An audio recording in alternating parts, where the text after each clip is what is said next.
to partner the African Union through trade and investments to build an African continent of prosperity and equal opportunities for all its citizens. The president made the call during his address at the opening of the North Rhine-Westphalia Academy for International Affairs at Bonn in Germany on Wednesday. The academy, according to the president, is to foster research at the highest level and promote the growth of international and interdisciplinary networks. President Akufo-Addo, in his remarks, highlighted the importance of the academy, especially during the COVID-19 pandemic, and said, for Africans, it is in the mutual interests of the continent and Europe to chart a common course. I believe I'm not alone when I say that the importance of the work to be undertaken by institutions such as this academy has been heightened by the onset of COVID-19, which has highlighted the importance of international cooperation. For us in Africa, what the pandemic has taught us is that it is the mutual interest of Africa and Europe to forge relations that will guarantee shared prosperity for us all, as we are bound by close ties of geography and history. Inasmuch as Africans need to move away from the mindset of dependence and aid, Europeans likewise must abandon the mentality of charity to the poor Africans that has tended to shape their relations with Africa. The president recalled the U.S. Marshall Plan in the aftermath of the Second World War, which helped Europe, Japan, and the United States to rebuild their economies to usher in a most prosperous period in their history. He said the time has come for Africa and Europe to establish a sustainable partnership based on trade and investments cooperation. The strategic cooperation for long-term mutual benefit that saw the United States of America through the Marshall Plan, for example, guarantee investments by private U.S. firms into Europe and Japan after the Second World War, is an obvious case in point.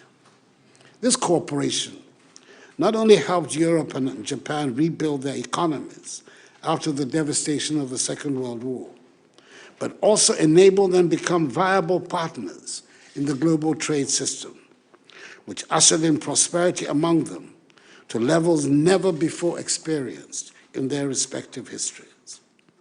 The United States was more than amply repaid for its assistance, as it benefits significantly from the rising prosperity. The time has come for Europe and Africa to establish a sustainable strategic partnership based on trade and investment cooperation. President Akufo-Addo used the occasion to call on Europe and Africa to build an African continent of shared prosperity and equal opportunities for all. He also highlighted the importance and significance of the African Continental Free Trade Area and urged Europe to support the bloc to success. We have set our sights high, and to our friends in Europe, I ask you to join us in building a continent of prosperity with equal opportunities for all, which will safeguard the environment against climate change. A very important plank that we would expect from an EU strategic partnership for shared prosperity would be the EU's strong support to the African Continental Free Trade Area, AFCFTA, whose secretariat Ghana is privileged to host. The AFCFTA is linking 54 markets covering 1.2 billion people into a single market. It is the world's largest free trade area outside of the World Trade Organization itself. By 2050, it will cover an estimated 2.5 billion people and have over a quarter of the world's working-age population. Imagine the investment and business opportunities offered by the infrastructure required to link these markets more effectively. And imagine the business opportunities that this huge market would offer for manufacturing and service firms from European countries that would establish production facilities in Africa to serve the African markets. And with the accelerated growth that will result from all of these, the market opportunities for exporters from European countries could be truly amazing. The president further revealed his hope that development partners in Europe would assist in building the African Continental Free Trade Area as a strong trading partner into an effective trading bloc. He said the European Union and African Union should have a strong interest in joining together on a new approach focused on generating quickly shared prosperity for their respective citizens. I hope that you in Germany, with your own experience of the EU, and how it has helped rejuvenate and grow the economies of the European Union, will be keen in supporting us in the African Union and facilitating our efforts to build the Continental Free Trade Area into an effective trading bloc, which will be a close trading partner of the EU. European and African countries have a strong mutuality of interest in joining together in a new approach focused on generating quickly shared prosperity. So let us get to work, and I'm confident the Academy of International Affairs will play its part and help provide the impetus for the growth of strong relations between Africa and Europe. President Akufo-Addo was hopeful the new academy would partner with the Legon International Center for International Affairs in Ghana for their mutual benefits. Particularly hopeful that the Academy will develop a strong working partnership with the Legon Center for International Affairs, LESIA, whose remit is in the same domain and which is situated at the University of Ghana.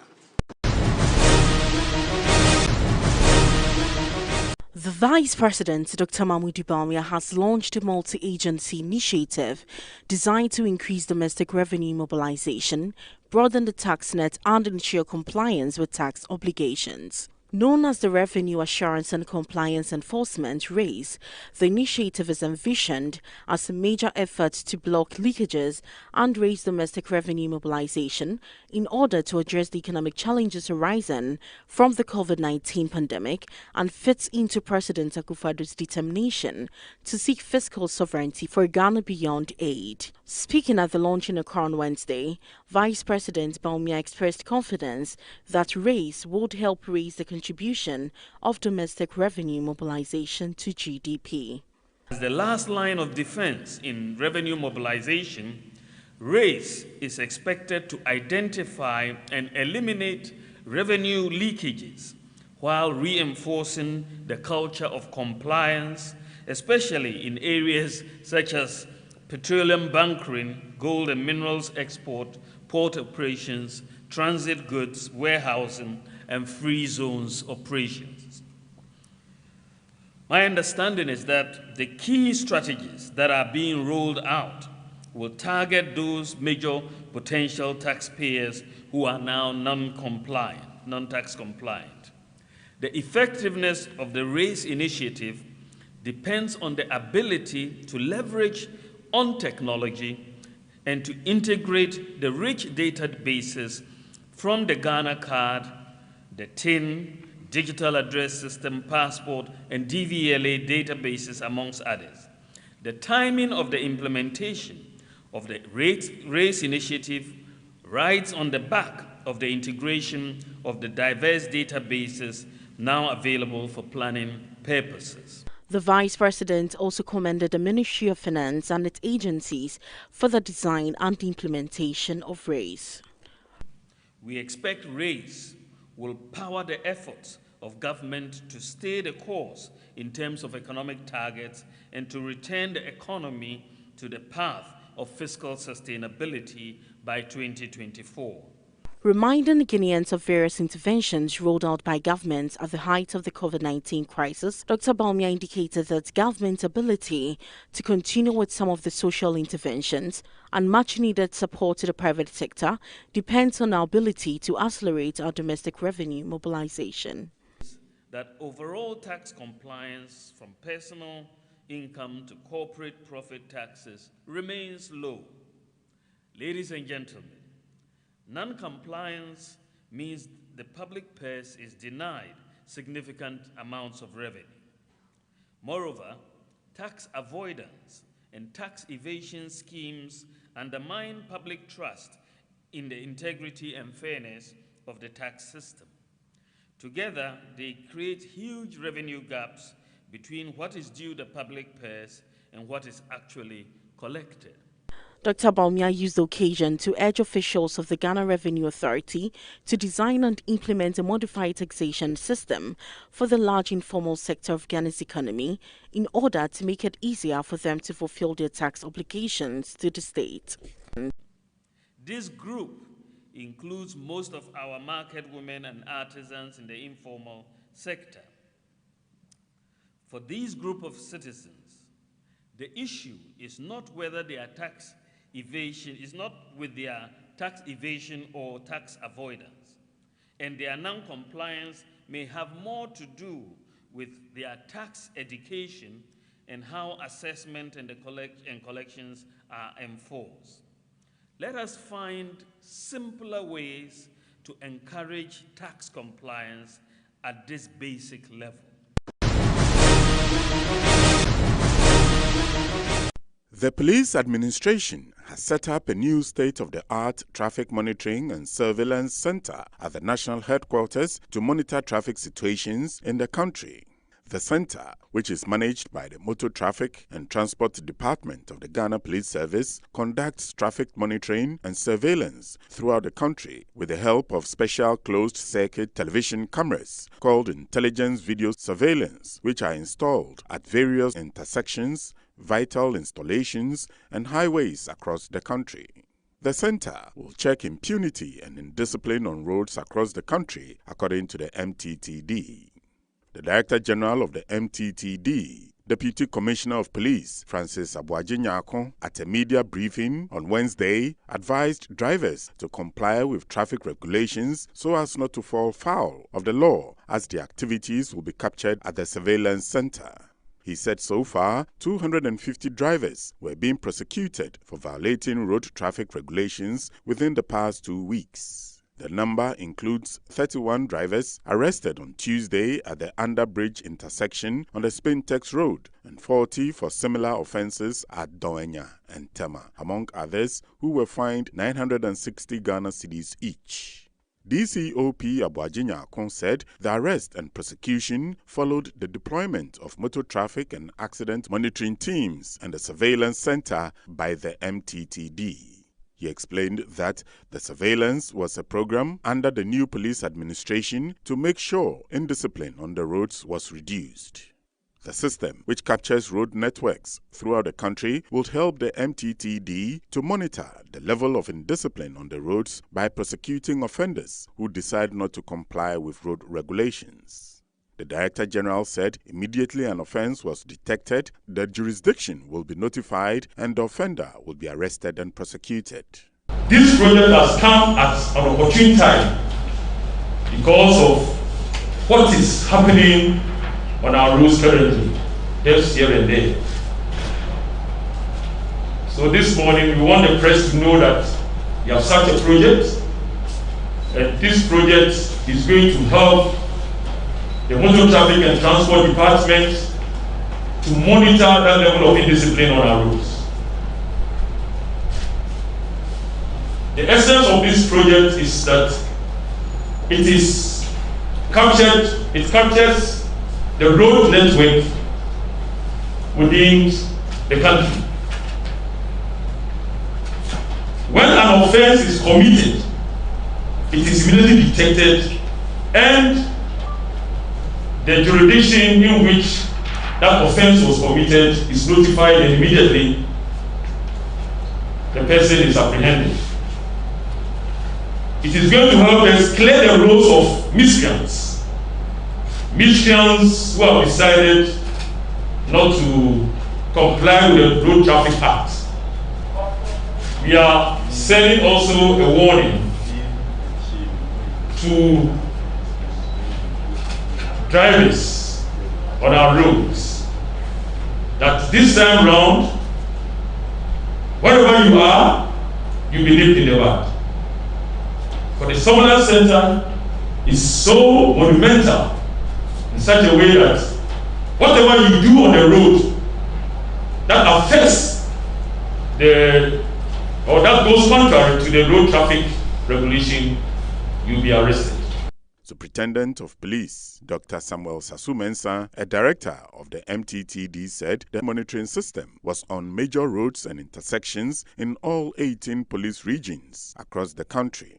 The system's cameras give live feed to the MTTD center, and any infractions seen will be sent to the DVLA for details of the vehicle owners. The reason why this system is in place is because of the fact that day in, day out, we witness an upsurge of traffic accidents on our major roads and highways and on our major intersections. The crux of the issue has to do with the fact that drivers are becoming increasingly dangerous, increasingly recalcitrant while using our routes. Over here, as we started about just 2 weeks ago, and as at now, we have spotted about 200 vehicles, according to this system, who have gone contrary to the rules and regulations, and they are being processed before the law court. The issue is that you don't have to see the physical presence of the policeman on the road before we can enforce traffic rules and regulations.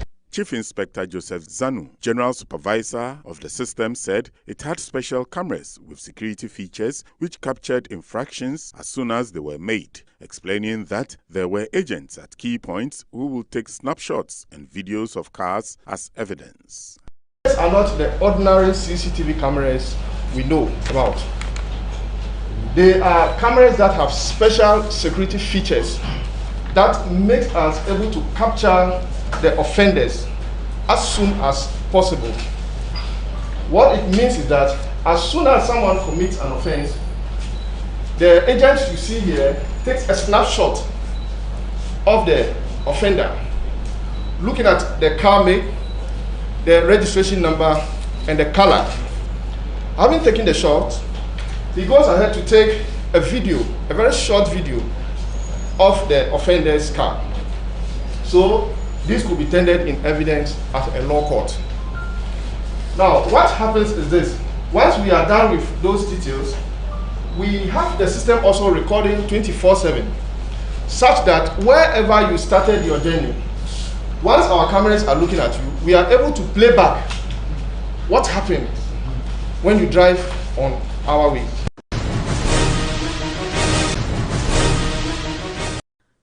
A tribunal constituted under the auspices of the London International Court of Arbitration has dismissed all claims brought to Septon Switch Systems Limited against the Bank of Ghana for terminating the master agreement for the Ghana Retail Payment Systems infrastructure in 2017. The tribunal also ordered Septon Switch to make a substantial payment to the bank in respect of its legal fees and cost of the arbitration. On the 9th of April 2018, Septon Switch filed a request for arbitration with the LCI against the Bank of Ghana for breaching the master agreement for the Ghana Retail Payment Systems infrastructure entered into by the two parties. Following the 2016 elections and on the appointment of a new management of the Bank of Ghana, it became necessary to review the terms of the contract entered into by the previous administration. In reviewing the contract, the new management of the bank reached the conclusion that Septon had neither acquired the license nor fulfilled the condition precedent for the effectiveness of the rights and obligations of the parties. The agreement, which dealt with the grant of exclusive right to Septon Switch to build, operate and own the Ghana Retail Payment Systems infrastructure, was therefore terminated on the basis that it never came into effect.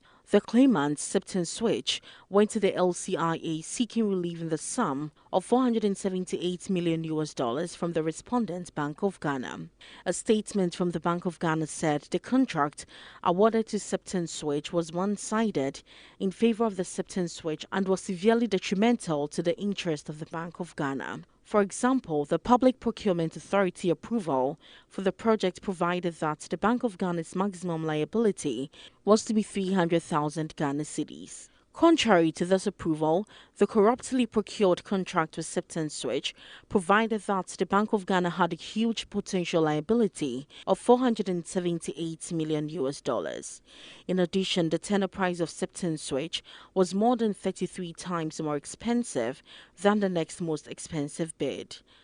Following the termination of the contract with Septon Switch in 2017, the Bank of Ghana's subsidiary GHIPSS was able to deliver mobile payment systems interoperability at a small fraction of the cost, saving the Ghanaian taxpayers millions of cedis. On July 28, 2021, a panel of 3 distinguished arbitrators issued an award in favor of the Bank of Ghana in the LCIA arbitration, dismissing all the claims brought by Septon Switch Systems Limited. The claims were dismissed due to the failure by Septon Switch Systems Limited to comply with the order of the tribunal, including the earlier interim award made by the tribunal on 25 June 2019 in favor of the Bank of Ghana, which required Septon Switch to make an interim award payment for security of cost. The final award also ordered Septon Switch Systems Limited to pay to the Bank of Ghana in full the cost of the arbitration in respect of the Bank of Ghana's legal fees. The bank's current governor, Dr. Ernest Addison, said he was pleased with the favorable outcome for the bank in these proceedings and for the billions of Ghana cedis saved by the Ghanaian taxpayer as a result.